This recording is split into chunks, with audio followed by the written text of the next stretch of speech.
Monsieur Gomes, vous avez la parole pour 2 minutes.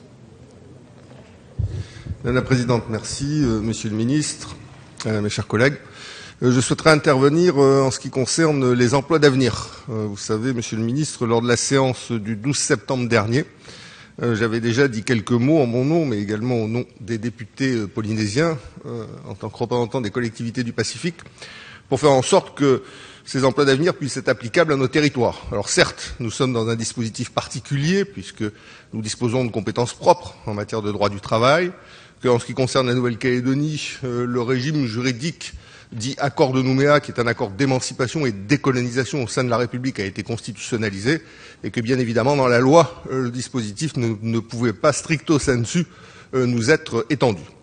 Depuis lors, je vous ai saisi, nous avons tenu une réunion de travail au ministère sur le sujet, mais si je me permets de revenir, c'est d'une part pour faire en sorte que ce dossier, le cas échéant, ne se perde pas dans les labyrinthes administratifs ou sous la pile de l'ensemble des dossiers que vous avez à traiter, et j'ai vu qu'ils étaient nombreux, mais c'est aussi parce que nous avons, en ce qui concerne la Nouvelle-Calédonie, le 6 décembre prochain, un rendez-vous important.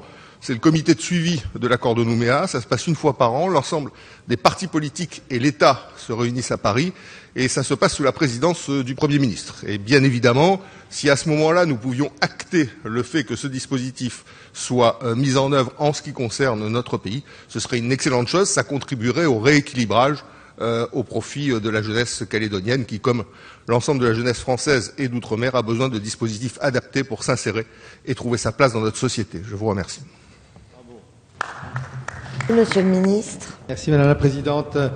Merci Monsieur le député. Je salue aussi la présence à vos côtés de des autres parlementaires de Nouvelle-Calédonie qui se sont intéressés à ce sujet dès le débat sur les emplois d'avenir. Bon, vous le savez, Monsieur le député, vous venez de le redire, la loi sur les emplois d'avenir ne peut pas constitutionnellement s'appliquer en l'état à la Nouvelle-Calédonie puisque l'emploi relève de la compétence stricte de la collectivité de Nouvelle-Calédonie.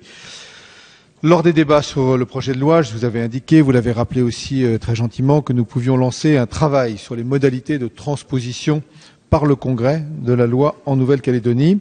Et vous avez été reçu, vous y avez fait allusion le 5 octobre dernier par 3 membres de mon cabinet pour engager ce travail en toute confiance.